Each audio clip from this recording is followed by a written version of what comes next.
નમસ્કાર વિદ્યાર્થી મિત્રો, આજે આપણે એક નવા ટોપિકની વાત કરવાના છીએ। આજે આપણે સ્વાધ્યાયના એક દાખલાની ચર્ચા કરવાના છીએ। એ દાખલો છે સ્વાધ્યાયનો 2.17। એની અંદર રકમમાં આપણને શું કહેલું છે જરા ચેક કરજો કે 1 મોલ આદર્શ વાયુ, કેટલા મોલ? 1 મોલ આદર્શ વાયુ પ્રમાણભૂત તાપમાન અને દબાણે, એટલે કે કહેવું હોય તો STP, STP નું પૂરું નામ શું થાય? Standard temperature and pressure. Standard temperature and pressure એટલે કે પ્રમાણભૂત તાપમાને અને દબાણે, STP એ કહી શકાય। કેમિસ્ટ્રીમાં તમે બહુ સારી રીતે ભણવાના છો। તો 1 મોલ આદર્શ વાયુ પ્રમાણભૂત તાપમાને અને દબાણે 22.4 લીટર જેટલી જગ્યા રોકે છે। એટલે કે આ જે 22.4 લીટર છે એનું શું થઈ જાય? મોલર કદ। તો અહીંયા આપણે લખીએ કે 1 મોલ આદર્શ વાયુનું મોલર કદ આપણને આપેલું છે કેટલું? 22.4 લીટર। પરંતુ એને જો મીટર ક્યુબમાં કન્વર્ટ કરવું હોય તો 22.4 ગુણ્યા 10⁻³ શું થઈ જાય? Metre cube. યાદ રાખજો આ વસ્તુ કે 1 લીટર બરાબર 10⁻³ શું થાય? મીટર ક્યુબ થાય। 1 લીટરને જો મીટર ક્યુબમાં કન્વર્ટ કરવા હોય તો ગુણ્યા કેટલા કરવાના? 10⁻³ મીટર ક્યુબ। તો અહીંયા કેટલા લીટર છે? 22.4 લીટર। તો એને મીટર ક્યુબમાં કન્વર્ટ કરવા શું કર્યું આપણે? 22.4 ગુણ્યા 10⁻³ મીટર ક્યુબ। ક્લિયર? ઓકે। હવે 1 મોલ આદર્શ વાયુ આટલી જગ્યા રોકે છે એટલે કે એનું મોલર કદ આટલું છે। 1 મોલ આદર્શ વાયુ, ઓકે। હવે તો 1 મોલ હાઇડ્રોજન વાયુ માટે, તો 1 મોલ બીજો શું હોય? હાઇડ્રોજન વાયુ માટે મોલર કદ અને પરમાણ્વીય કદનો ગુણોત્તર શું થશે? 1 મોલ હાઇડ્રોજન વાયુ માટે મોલર કદ અને પરમાણ્વીય કદ નો ગુણોત્તર શું હશે એ આપણે શોધવાનું છે। શા માટે આ ગુણોત્તર મોટો છે? અને હાઇડ્રોજન અણુનું પરિમાણ આપણને આપેલું છે। તો સિમ્પલ આઈડિયા, ગુણોત્તર કોનો? મોલર કદ અને 1 મોલ હાઇડ્રોજનનું પરમાણ્વીય કદ નો ગુણોત્તર શોધવાનો છે। તો મોલર કદ તો આ રહ્યું આદર્શ વાયુ 22.4 ગુણ્યા 10⁻³ મીટર ક્યુબ। પરંતુ 1 મોલ હાઇડ્રોજનનું પરમાણ્વીય કદ આપણે શોધવું પડશે। તો સિમ્પલ વસ્તુ અહીંયા જરા જોજો કે અહીંયા હાઇડ્રોજન અણુનું પરિમાણ આપેલું છે। આ પરિમાણ એટલે આપણે એનો શું સમજવાનો? વ્યાસ સમજવાનો। તો અહીંયા આપણે લખીએ કે હાઇડ્રોજન નું પરિમાણ, હાઇડ્રોજનનું પરિમાણ એટલે કે એનો શું કહેવાય? વ્યાસ આપણને આપેલું છે। કેટલો છે? 1 એંગસ્ટ્રોમ। તો એની ત્રિજ્યા શું થાય? ઈઝીલી કહી દેશો તમે। ત્રિજ્યા r બરાબર શું થઈ જશે? વ્યાસ કરતો અડધી એટલે 1 એંગસ્ટ્રોમ ભાગ્યા શું થઈ જાય? 2। તો ત્રિજ્યા r બરાબર કેટલી થઈ જાય? 0.5 એંગસ્ટ્રોમ। 1/2 એટલે 0.5 એંગસ્ટ્રોમ। મીટરમાં કન્વર્ટ કરીએ તો r બરાબર 0.5 ગુણ્યા 10⁻10 શું થઈ જાય? મીટર। યાદ છે ને? 1 એંગસ્ટ્રોમ બરાબર 10⁻10 મીટર। તો 0.5 એંગસ્ટ્રોમ ને મીટરમાં કન્વર્ટ કરીએ તો 0.5 ગુણ્યા 10⁻10 મીટર। ઓકે, ત્રિજ્યા પણ મળી ગઈ। હવે હાઇડ્રોજનના એક જ અણુનું આપણે કદ શોધીશું। હાઇડ્રોજનનો જે અણુ હોય એ જનરલી કેવો હોય? ગોળાકાર હોય, બરોબર છે। એક જ અણુનું કદ શોધીએ અને પછી 1 મોલ હાઇડ્રોજનના પરમાણુનું કદ શોધીએ, બરોબર। તો પહેલા હાઇડ્રોજનના એક જ પરમાણુનું કદ અહીંયા આપણે લખીએ કે H2 ના એક જ પરમાણુનું કદ જેને આપણે કહીએ V। તો V બરાબર શું લખાય? હાઇડ્રોજનનો પરમાણુ કેવો હોય? ગોળાકાર, અને ગોળાનું કદ 4/3 πr⁴ શું થાય? ક્યુબ। તો V બરાબર 4/3 પાઈ ની કિંમત 3.14 અને ત્રિજ્યા કેટલી હાઇડ્રોજન અણુની? 0.5 ગુણ્યા 10⁻10 અને એનો ક્યુબ, બરોબર છે। તો હવે આનું સાદરૂપ આપવાનું ફાવશે ને? આ તો સાદરૂપ 4 ગુણ્યા 3.14 ગુણ્યા 0.5 નો કેટલો છે? ક્યુબ, એટલે 0.5 ગુણ્યા 0.5 ગુણ્યા 0.5 ગુણ્યા અહીંયા ઘાત કેટલી થશે? 10⁻30 ઘાતની ઘાતનો ગુણાકાર 10⁻30 થઈ જાય અને જે જવાબ આવે એના ભાગ્યા 3 કરવાના। તો આનો તમને જવાબ મળશે એપ્રોક્સિમેટ હાઇડ્રોજનના એક જ પરમાણુનું કદ તમને કંઈક આટલું મળશે. આપણે આવો દાખલો ઓલરેડી એક વખત ગણેલો છે. 0.5233 ગુણ્યા 10 ની માઈનસ 30 ઘાત. બરોબર છે? ઓકે. હવે એક દશાંશ સ્થળ આ બાજુ ખસેડી દઈએ. જુઓ તો v બરાબર 5.233. કઈ બાજુ ખસ્યું દશાંશ સ્થળ? જમણી બાજુ. તો ઘાત શું થાય? ઘટે. ઘટાડજો ભાઈ ઘાત. ઘણા 29 કરે. 29 ના થાય. માઈનસ માં ઘટાડવા માટે ઘાત વધારવી પડે. એટલા શું થઈ જાય? કદ મીટર ક્યુબ. આ જે કદ મળ્યું એ હાઇડ્રોજનના કેટલા પરમાણુનું કદ છે? એક જ પરમાણુનું કદ. હાઇડ્રોજનના કેટલા? એક જ પરમાણુનું કદ. પરંતુ આપણે તો 1 મોલ હાઇડ્રોજનના પરમાણુનું કદ શોધવાનું છે. તો 1 મોલમાં હાઇડ્રોજનના કેટલા પરમાણુઓ હોય? તો તમે કહેશો એવોગેડ્રો અંક જેટલા. બરોબર છે? તો યાદ રાખજો કે 1 મોલ હાઇડ્રોજનમાં 1 મોલ H2 ની અંદર કેટલા પરમાણુ હોય? 6.022 ગુણ્યા 10 ની 23 ઘાત પરમાણુ હાજર હોય છે. 1 મોલ જો હાઇડ્રોજન હોય તો 1 મોલ હાઇડ્રોજનની અંદર કેટલા? 6.022 ગુણ્યા 10 ની 23 ઘાત પરમાણુ હાજર હોય. આ જે છે એને શું કહેવાય? એવોગેડ્રો અંક. બરોબર છે? કેમિસ્ટ્રીમાં તમે ભણવાના છો. યાદ રાખજો, કોઈ પણ 1 મોલ વાયુ હોય તો એની અંદર પરમાણુઓની સંખ્યા કોના જેટલી હોય? એવોગેડ્રો અંક જેટલી જ હોય. બરોબર છે? હવે 1 મોલ હાઇડ્રોજનનું પરમાણુય કદ આપણે શોધવાનું છે. હવે 1 મોલની અંદર કેટલા પરમાણુ હોય હાઇડ્રોજનના? આટલા પરમાણુ હોય. આપણે એક જ પરમાણુનું કદ શોધ્યું છે. હાઇડ્રોજનના એક જ પરમાણુનું કદ કેટલું? આટલું. તો 1 મોલ હાઇડ્રોજન પરમાણુનું કદ કેવું હોય? તો 1 મોલ હાઇડ્રોજન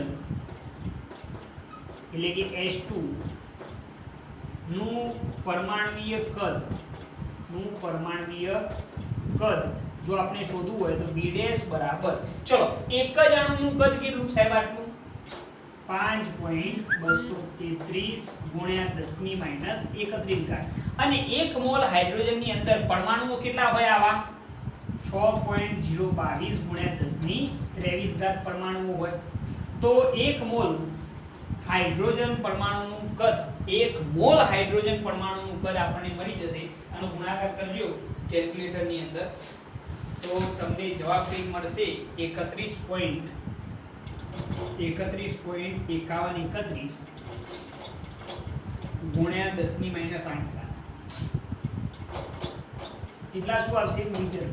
બરોબર છે? આટલો જવાબ થાય. શું કર્યું છે? હજી આપણે ગુણોત્તર શોધ્યો નથી હો. ગુણોત્તર શોધવાનો છે. અહીંયા આગળ આપણને એમ કહેલું છે કે 1 મોલ આદર્શ વાયુ પ્રમાણભૂત તાપમાન અને દબાણે કેટલી જગ્યા રોકે છે? 22.4 લિટર. જે એનું મોલર કદ છે. આ રે જેને મેં મીટર ક્યુબમાં કન્વર્ટ કરી લખેલું છે. હવે એમ કહેલું છે કે તો 1 મોલ હાઇડ્રોજન વાયુ માટે કેટલા? 1 મોલ હાઇડ્રોજન વાયુ માટે મોલર કદ અને પરમાણુય કદનો ગુણોત્તર શોધો. તો મોલર કદ તો આપેલું હતું, પરંતુ 1 મોલ હાઇડ્રોજનનું પરમાણુય કદ આપણે શોધવું પડે. બરોબર છે? તો એના માટે મેં શું કર્યું? હાઇડ્રોજનનું પરિમાણ આપણને આપેલું હતું. કેટલું હતું? 1 એંગસ્ટ્રોમ. જે એનો વ્યાસ કહેવાય. તો ત્રિજ્યા એના કરતા કેટલી થઈ જાય? અડધી. આટલી થાય 0.5 એંગસ્ટ્રોમ. મીટરમાં કન્વર્ટ કરીને મેં લખેલી છે 0.5 ગુણ્યા 10 ની માઈનસ 10 ઘાત મીટર. ઓકે. હવે આપણે હાઇડ્રોજનના એક જ પરમાણુનું કદ શોધીશું. આપણે હાઇડ્રોજનના એક જ પરમાણુનું કદ શોધીશું. તો હાઇડ્રોજનના એક જ પરમાણુનું કદ કેટલું? 4/3 πr⁵3. કારણ કે હાઇડ્રોજનના શું હોય? ગોળા હોય. એટલા માટે એના કદનું સૂત્ર આ થાય. તો 4/3 પાઈ ની કિંમત 3.14 અને ત્રિજ્યા આ રહી અને એનો ક્યુબ. સાદુરૂપ આપો તો એક જ હાઇડ્રોજનના પરમાણુનું કદ આટલું થાય 5.233 ગુણ્યા 10 ની માઈનસ 31 ઘાત મીટર. પરંતુ આપણે કોનું પરમાણુય કદ શોધવાનું છે? 1 મોલ હાઇડ્રોજન પરમાણુનું કદ શોધવાનું છે. તો 1 મોલની અંદર આ એક જ પરમાણુ હાઇડ્રોજન H2 નો કેટલો? એક જ પરમાણુ. પરંતુ આપણે તો 1 મોલ હાઇડ્રોજન પરમાણુનું કદ શોધવાનું છે. તો 1 મોલ હાઇડ્રોજનની અંદર પરમાણુઓ કેટલા હોય? આટલા હોય. એવોગેડ્રો અંક જેટલા. આ જે છે એ શું છે? એવોગેડ્રો અંક. યાદ રાખજો આ કિંમત. 1 મોલ હાઇડ્રોજનની અંદર આટલા પરમાણુઓ હોય 6.022 ગુણ્યા 1023 પરમાણુ હોય. એક પરમાણુનું કદ કેટલું? આટલું. તો આટલા પરમાણુનું કદ કેટલું થાય? 1 મોલ હાઇડ્રોજનનું પરમાણુય કદ V' બરાબર, ચલો એક પરમાણુનું કદ આટલું, તો આટલા પરમાણુનું કેટલું? તો 5.233 ગુણ્યા 10 - 31 ગુણ્યા કેટલા થાય? 6.022 ગુણ્યા 1023. ટૂંકમાં એવો જ ક્વેશ્ચન છે કે એક ચોકલેટના આટલા રૂપિયા, તો આટલી ચોકલેટના કેટલા ગુણ્યા જ કરવાના. હું તમને કહું એક ચોકલેટના 5 રૂપિયા, તો 10 ચોકલેટના કેટલા? તમે શું કરો? 5 ગુણ્યા 10 એવું જ કરો ને. તો એક પરમાણુનું કદ આટલું, તો આટલા પરમાણુનું કદ કેટલું? સીધા મલ્ટીપ્લાય. તો 1 મોલ હાઇડ્રોજનનું પરમાણુય કદ આટલું થઈ જશે. બરોબર છે. હવે બંને વેલ્યુએશનો આપણે શોધી કાઢી છે. આપણી જોડે મોલર કદ પણ છે અને 1 મોલ હાઇડ્રોજનનું પરમાણુય કદ પણ છે. હવે આપણે એનો ગુણોત્તર લેવાનો છે. આટલી વસ્તુ નોટ કરજો, નોટ કરો અથવા તો સ્ક્રીનશોટ લઈ લો. ઓકે, હવે જરા જોજો. અહીંયા આગળ હું લખી કાઢું છું. આપણે જે શોધ્યું છે કે 1 મોલ H2 નું પરમાણુય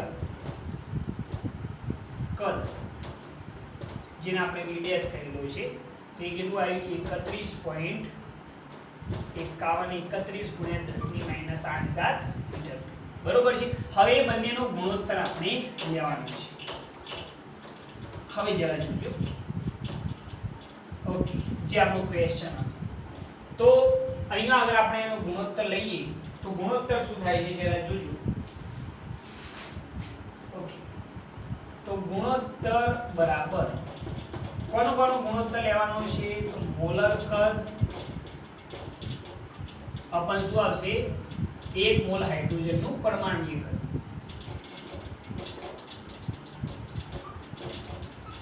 બરોબર છે. તો ગુણોત્તર કેટલો થાય? ચલો મોલર કદ કેટલું? આ રહ્યું 22.4 ગુણ્યા 10 - 3 અને પરમાણુય કદ કેટલું? આટલું 31.5131 ગુણ્યા 10 - 8. આ બંનેનું ખાલી સાદુરૂપ આપો. ઘાત તો જે છે એ અંશમાં લઈ જઈશું એટલે સાદુરૂપ મળી જશે. સાદુરૂપ આપશો તમે એટલે તમને જવાબ મળશે સમથિંગ 0.7108 ગુણ્યા 10 ની કેટલી ઘાત થાય? 5 ઘાત. આ તો 10 ની 5 ઘાત જ થાય ને, કારણ કે આ 10 ની -3 ઘાત, આ 10 ની -8 ઘાત છેદમાં અંશમાં જ્યારે કેવી થાય? ધન થાય. તો 8 - 3 કેટલા થાય? 5. 10 ની 5 ઘાત. બરોબર છે. થોડુંક સાદુરૂપ આપી એક દશાંશ સ્થાન આમ ખસેડીએ તો 7.108. જમણી બાજુ ખસે તો ઘાત ઘટે, ઘટાડો ઘાત 10 ની 4 ઘાત. બરોબર છે. આટલો ગુણોત્તર થાય. બરોબર. આ ગુણોત્તર જે છે એ ઘણો બધો મોટો છે. જો 7.108 ગુણ્યા 10 ની 4 ઘાત. બરોબર છે. એ ગુણોત્તર ઘણો મોટો છે, પરંતુ એ શા માટે મોટો છે એનું કારણ પણ હું તમને કહી દઉં છું. એનું કારણ એ છે કે વાયુના જે અંતર પરમાણુઓ છે એમની વચ્ચેનું અંતર વધુ હોય હાઇડ્રોજન અણુની સરખામણીમાં. તો આપણે લખવું હોય તો એવું લખી શકાય કે વાયુમાં અંતર પરમાણુઓ વચ્ચેનું અંતર, વાયુમાં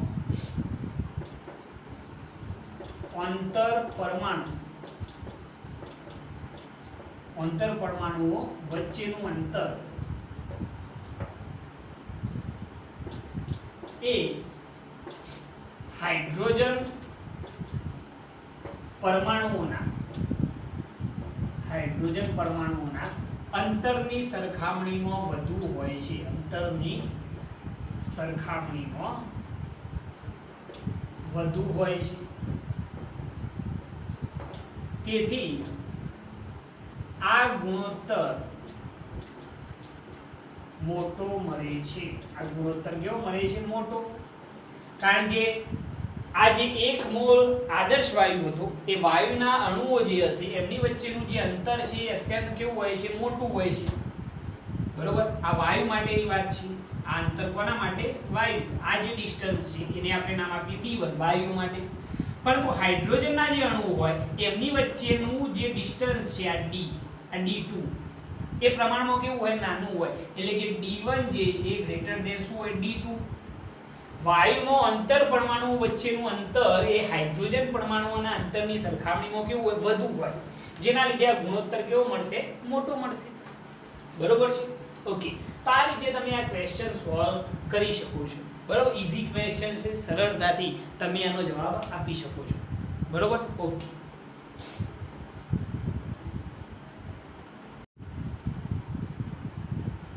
ઓકે હવે આપણે એક બીજો દાખલો જોવાના છીએ એની અંદર શું કહેલું છે જરા જોજો કે આપણા સૂર્યમંડળનો નજીકનો તારો 4.29 પ્રકાશ વર્ષ દૂર છે આપણા સૂર્યમંડળનો એક સ્ટાર છે એક તારો છે જે કેટલો દૂર છે 4.29 પ્રકાશ વર્ષ એટલે કે લાઇટ યર પ્રકાશ વર્ષ દૂર છે આટલા લાઇટ યર દૂર છે પાર્સેકમાં અંતર કેટલું થશે આ અંતર આપણે પહેલા પાર્સેકમાં શોધવાનું છે સૂર્યમંડળથી પૃથ્વી પરથી કોઈ એક તારાને જોઈએ તો એ કેટલો દૂર છે 4.29 પ્રકાશ વર્ષ દૂર છે આપણે એ અંતર પાર્સેકમાં શોધવાનું છે કઈ રીતે શોધી શકાય જરા જોજો બહુ સિમ્પલ આઈડિયા સમજી લો કે આપણે જાણીએ છીએ સૌપ્રથમ આ જે 4.29 પ્રકાશ વર્ષ છે લાઇટ યર છે એને મીટરમાં કન્વર્ટ કરીશું કઈ રીતે જરા જોજો તમને યાદ છે કે 1 લાઇટ યર એટલે કે એક પ્રકાશ વર્ષ બરાબર કેટલા 9.46 ગુણ્યા 10 ની 15 ઘાત શું થાય મીટર યાદ હશે બધાને કે 1 લાઇટ યર બરાબર કેટલા મીટર 9.46 ગુણ્યા 10 ની 15 ઘાત મીટર માટે અહીંયા કેટલા પ્રકાશ વર્ષ છે તો 4.29 લાઇટ યર બરાબર કેટલા મીટર તો આ 4.29 લાઇટ યર બરાબર કેટલા મીટર થાય તો આપણે કન્વર્ટ કરી દઈએ 4.29 ગુણ્યા 9.46 ગુણ્યા 10 ની કેટલી ઘાત આવશે 15 ઘાત ભાગ્યા 1 ક્રોસ ગુણાકાર કરેલો છે ઓકે સાદુરૂપ આપો એટલે તમે મીટરમાં જવાબ જોઈ શકશો જવાબ તમારો આવશે 40.58 ગુણ્યા 10 ની કેટલી ઘાત આવશે 15 ઘાત આનો ગુણાકાર છે તો આ કેવા હોય તો 4.058 ગુણ્યા 10 ની કેટલી ઘાત થઈ જાય 16 ઘાત મીટર થઈ જાય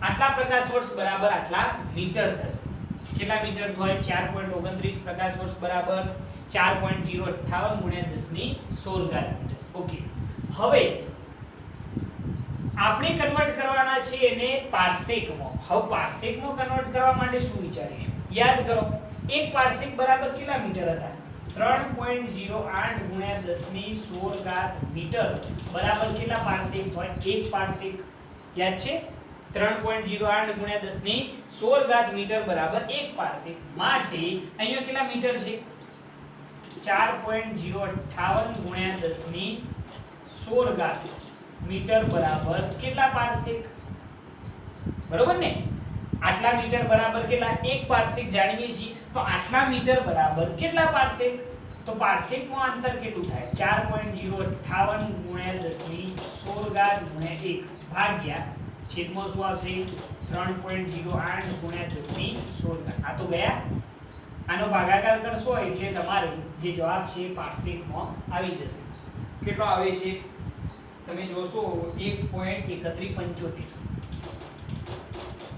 પાર્સેક કેવા હોય તો અંતર શું થઈ જાય 1.32 પાર્સેક સમથિંગ કહેવાય બરોબર છે એટલે કે આ જે તારો છે એક પાર્સેકમાં કેટલો દૂર છે 1.32 પાર્સેક દૂર છે ક્લિયર પહેલા આટલી વસ્તુ મગજમાં બેસાડો કે એક સૂર્યમંડળનો એક તારો જે કેટલો દૂર છે 4.29 પ્રકાશ વર્ષ આ અંતરને પહેલા આપણે શેમાં કન્વર્ટ કર્યું પાર્સેકમાં કઈ રીતે પહેલા તો આ પ્રકાશ વર્ષને મીટરમાં કન્વર્ટ કરો કઈ રીતે જો 1 લાઇટ યર બરાબર કેટલા મીટર 9.46 ગુણ્યા 10 ની 15 ઘાત મીટર તો આટલા લાઇટ યર બરાબર કેટલા તો આટલા મીટર ક્લિયર હવે એને પાર્સેકમાં કન્વર્ટ કરવાના તો એક પાર્સેક બરાબર આપણને યાદ હતા 3.08 ગુણ્યા 10 ની 16 ઘાત મીટર બરાબર કેટલા એક પાર્સેક તો આટલા મીટર બરાબર કેટલા પાર્સેક તો એટલા મીટર બરાબર કેટલા પાર્સેક થાય છે 1.32 પાર્સેક થઈ ગયું પહેલા ક્વેશ્ચનનો જવાબ ઓકે હવે આટલો દૂર છે આ તારો હવે સૂર્યની આસપાસ પોતાની ભ્રમણ કક્ષામાં 6 મહિનાના સમય અંતરાલે પૃથ્વીના સ્થાનો પરથી આ તારાને જોવામાં આવે છે, આ તારાનું નામ છે આલ્ફા સેન્ટોરી ને જોવામાં આવે તો કેટલો કોણ કોતરશે? શું કહેલું છે આપણને કે અહીંયા આગળ આ રીતની સ્થિતિ હોય, બરોબર? આ રીતની સ્થિતિ સપોઝ વિચારીએ કે સમજી લો કે આ આપણો સૂર્ય, બરોબર, અને પૃથ્વી જે છે એની આસપાસ વર્તુળાકાર કક્ષામાં શું કરે છે? ભ્રમણ કરે છે. આપણી પૃથ્વી, બરોબર છે. હવે આ પૃથ્વી ભ્રમણ કરતી કરતી 6 મહિનાના સમયાંતરાલે કેટલા પહોંચી? વિચારો. 1 વર્ષ પૂરું થઈ જાય તો એ ભમતી પાછી ગયો આવી જાય એના એ સ્થાને, પરંતુ 6 મહિનાને અંતે અહીંયાથી ભ્રમણ કરતી કરતી લગભગ અહીંયા પહોંચી હશે પૃથ્વી 6 મહિનાની અંતે, બરોબર છે. એ વખતે આ બંને 6 મહિનાના સમયાંતરાલે જે સ્થાને પહોંચે એ બંને સ્થાનેથી એક સાથે જો આ તારાનું નિરીક્ષણ કરવામાં આવે, જે તારાનું નામ શું છે? આલ્ફા સેન્ટોરી, તો અહીંયા આગળ બનતો ખૂણો કેટલો? 6 મહિનાના સમયાંતરાલે. ફરીથી રકમ જોજો કે 6 મહિનાના સમયાંતરાલે પૃથ્વીના બે સ્થાનો પરથી આ તારાનું નિરીક્ષણ કરવામાં આવે તો ત્યાં આગળ બનતો ખૂણો કેટલો? બરોબર છે. 6 મહિનાના સમયાંતરાલે અહીંયા પહોંચે. હવે આ બંને સ્થાનોથી જો આ તારાનું નિરીક્ષણ કરવામાં આવે તો અહીંયા આગળ બનતો ખૂણો કેટલો એ આપણે શોધવાનું છે, બરોબર? અહીંયા આગળ આ જે ખૂણો બને છે, આ જે ખૂણો બનતો હોય એ ખૂણો આપણે શોધવાનો છે. તો આ ખૂણો આખો કેટલો બનશે? હું તમને ઈઝીલી કહી દઉં. કઈ રીતે જરા જોજો કે અહીંયા આગળ એ વસ્તુ તમને યાદ છે કે સૂર્ય અને પૃથ્વી વચ્ચેના સરેરાશ અંતરને શું કહે છે? યાદ કરો, 1 એસ્ટ્રોનોમિકલ યુનિટ. શું કહેવાય? 1 એસ્ટ્રોનોમિકલ યુનિટ, બરોબર? 1 એસ્ટ્રોનોમિકલ યુનિટ વડે જરા જોજો પાર્સેકની વ્યાખ્યા યાદ કરાવું છું. વાસ્તવમાં તો પૃથ્વી અને આ તારા વચ્ચેનું અંતર કેટલું? આટલું છે, 1.32 પાર્સેક. પરંતુ પાર્સેકની વ્યાખ્યા પરથી 1 એસ્ટ્રોનોમિકલ યુનિટ જેટલી લંબાઈના ચાપે જેટલા અંતરે એક દ્વિકરા જેટલો ખૂણો વતર્યો હોય, કેટલો ખૂણો વતર્યો હોય? એક દ્વિકરા. તો એ અંતરને શું કહેવામાં આવે છે? 1 પીસી. યાદ આવ્યું? કેટલા અંતરે? 1 એસ્ટ્રોનોમિકલ યુનિટ જેટલી લંબાઈના ચાપે જેટલા અંતરે એક દ્વિકરા જેટલો ખૂણો વતર્યો હોય એ અંતરને શું કહેવાય? 1 પાર્સેક. પરંતુ આપણે તો આખો ખૂણો શોધવાનો છે, બરોબર છે? તો આ અંતર પણ કેટલું હોય? પૃથ્વી હોય અહીંયા તો પૃથ્વી અને સૂર્ય વચ્ચેનું અંતર આ પણ કેટલું થાય? 1 એસ્ટ્રોનોમિકલ યુનિટ. તો 1 એસ્ટ્રોનોમિકલ યુનિટ વડે જેટલા અંતરે કેટલો ખૂણો બનતો હોય? એક દ્વિકરા, એ અંતરને પણ શું કહેવાય? 1 પાર્સેક, બરોબર? હવે અહીંયા ક્વેશ્ચન શું હતો કે 6 મહિનાના સમયાંતરાલે જે સ્થાને પહોંચે પૃથ્વી એ બંને સ્થાન પરથી જો આનું નિરીક્ષણ કરવામાં આવે તો અહીંયા આગળ બનતો ખૂણો કેટલો એ આપણે શોધવાનું છે. આટલું અંતર નથી. આ પૃથ્વી અને આ તારા વચ્ચેનું અંતર 1 પાર્સેક નથી, પરંતુ કેટલું? 1.32 પાર્સેક છે. પરંતુ મેં એક સરખામણી કરી કે 1 પાર્સેક જેટલું અંતર હોય તો અહીંયા બનતો ખૂણો આ 1 દ્વિકરા, અને આ બંને સ્થાને પરથી જોવામાં આવે 6 મહિનાના સમયાંતરાળના સ્થાન પરથી જોવામાં આવે તો અહીંયા આગળ બનતો ટોટલ ખૂણો કેટલો થાય? 2 દ્વિકરા. યાદ છે ને આ વસ્તુ? 1 એસ્ટ્રોનોમિકલ યુનિટ જેટલી લંબાઈના ચાપે જેટલા અંતરે એક દ્વિકરા જેટલો ખૂણો વતર્યો હોય એ અંતરને શું કહેવાય? 1 પાર્સેક. હવે અહીંયાથી અહીંયા પહોંચે તો આ બંને સ્થાન પરથી જો નિરીક્ષણ કરવામાં આવે આ તારાનું તો અહીંયા ખૂણો કેટલો બને? 2 દ્વિકરા. કારણ કે આ પણ અંતર 1 એસ્ટ્રોનોમિકલ યુનિટ થાય એટલે આ અંતર પણ કેટલું કહેવાય? 1 પાર્સેક. તો આખો ખૂણો કેટલો કહેવાય? 2 દ્વિકરા. હવે જરા જોજો, આ તો 1 પાર્સેકની વાત હોય તો અહીંયા આગળ બનતો ખૂણો 2 દ્વિકરા થાય આ બંને સ્થાન પરથી જોતો, પરંતુ અહીંયા આગળ અંતર કેટલું છે? પૃથ્વી અને તારા વચ્ચેનું 1.32 પાર્સેક. તો એના માટે શું થશે? જરા જોજો, હું અહીંયા સરખામણી કેવી કરું છું કે 1 પાર્સેક જેટલું અંતર હોય તો ભ્રમણ કક્ષાના વ્યાસાર્ધે આવેલા બિંદુઓ પરથી આલ્ફા સેન્ટોરીનું નિરીક્ષણ કરતો બનતો ખૂણો કેટલો હોય? 2 દ્વિકરા. કેટલું? પૃથ્વી અને આલ્ફા સેન્ટોરી જે તારો છે એની વચ્ચેનું અંતર જો 1 પાર્સેક હોત તો આ બંને સ્થાન પરથી એટલે કે 6 મહિનાના સમયાંતરાલોના સ્થાન પરથી જો તો બનતો ખૂણો કેટલો હોત 2 દ્વિકરા હોત માટે અહીંયા આગળ કેટલું અંતર છે વાસ્તવમાં 1.32 પૃથ્વી અને તારા વચ્ચેનું તો 1.32 પારસેક જેટલું અંતર હોય તો બનતો ખૂણો કેટલો તો બનતો ખૂણો થીટા બરાબર 1.32 ગુણ્યા શું થઈ જાય 2 દ્વિકરા એટલે કેટલો થઈ જશે 2.64 દ્વિકરા સમજ્યા આટલો ખૂણો બને ખૂણો બનશે ક્લિયર છે આ વસ્તુ ક્યારે ભ્રમણ કક્ષાના વ્યાસાંતે 6 મહિનાના સમયાંતરાલે આ બંને સ્થાન પર પહોંચે ને અહીંયાથી જો એનું નિરીક્ષણ કરવામાં આવે તો આટલો ખૂણો બનશે 2.64 દ્વિકરા બરોબર છે આપણે પારસેકની વ્યાખ્યા પરથી આનો જવાબ લાવીએ છીએ તો પ્રમાણમાં સરળ દાખલો થઈ જાય પહેલા આપણે શું કરવાનું તો આ જે પ્રકાશ વર્ષ છે એને શેમાં પારસેકમાં કન્વર્ટ કરવાના સિમ્પલી થઈ જશે પહેલા પ્રકાશ વર્ષને મીટરમાં કન્વર્ટ કરો આટલા મીટર થાય હવે આપણને ખબર છે કે 3.08 ગુણ્યા 10 ની 16 મીટર બરાબર કેટલા 1 પારસેક થાય તો આટલા મીટર બરાબર કેટલા પારસેક તો કેટલા પારસેક તો 1.32 પારસેક બરોબર જે પૃથ્વી અને તારા વચ્ચેનું અંતર છે પરંતુ હવે ક્વેશ્ચન શું છે કે ભ્રમણ કક્ષામાં 6 મહિનાના સમયાંતરાલે પૃથ્વીના બે સ્થાનો પરથી આ તારાને જોવામાં આવે તો બનતો ખૂણો કેટલો એટલે કે આ બંને સ્થાન પરથી આ તારાને જોવામાં આવે તો અહીંયા આગળ બનતો ખૂણો કેટલો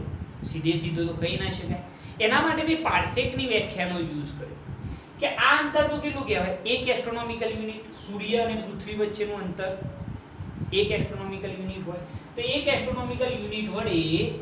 એસ્ટ્રોનોમિકલ યુનિટ વડે જેટલા અંતરે એક દ્વિકરાનો ખૂણો બનતો હોય એ અંતરને શું કહેવાય 1 પારસેક તો આ જે ખૂણો બન્યો એક દ્વિકરા જેટલો થાય આ પણ એક એસ્ટ્રોનોમિકલ યુનિટ તો આ પણ ખૂણો કેટલો બને એક દ્વિકરા પારસેકની વ્યાખ્યા પરથી યાદ કરજો તો આખો ખૂણો કેટલો બને 2 દ્વિકરા પરંતુ ક્યારે કે જ્યારે અંતર કેટલું હોય 1 પારસેક પરંતુ અહીંયા તો અંતર કેટલું છે 1.32 પારસેક પૃથ્વી અને તારા વચ્ચેનું તો મેં અહીંયા એક સ્ટેપ બનાવ્યું કે 1 પારસેક જેટલું અંતર હોય તો 6 મહિનાના સમયાંતરાલના સ્થાનો પરથી એક સાથે નિરીક્ષણ કરતો બનતો ખૂણો કેટલો થાય 2 દ્વિકરા પરંતુ અહીંયા અંતર કેટલું 1.32 પારસેક હોય તો બનતો ખૂણો કેટલો તો 1.32 ગુણ્યા 2 એટલે કેટલા થઈ જાય 2.64 દ્વિકરા ક્લિયર છે આ વસ્તુ આ રીતે તમે આ ક્વેશ્ચનનો જવાબ લાવી શકો છો નેક્સ્ટ ટાઈમ આપણે એક નવા વિડિયો સાથે હાજર થઈશું ત્યાં સુધી જય ભારત જય હિન્દ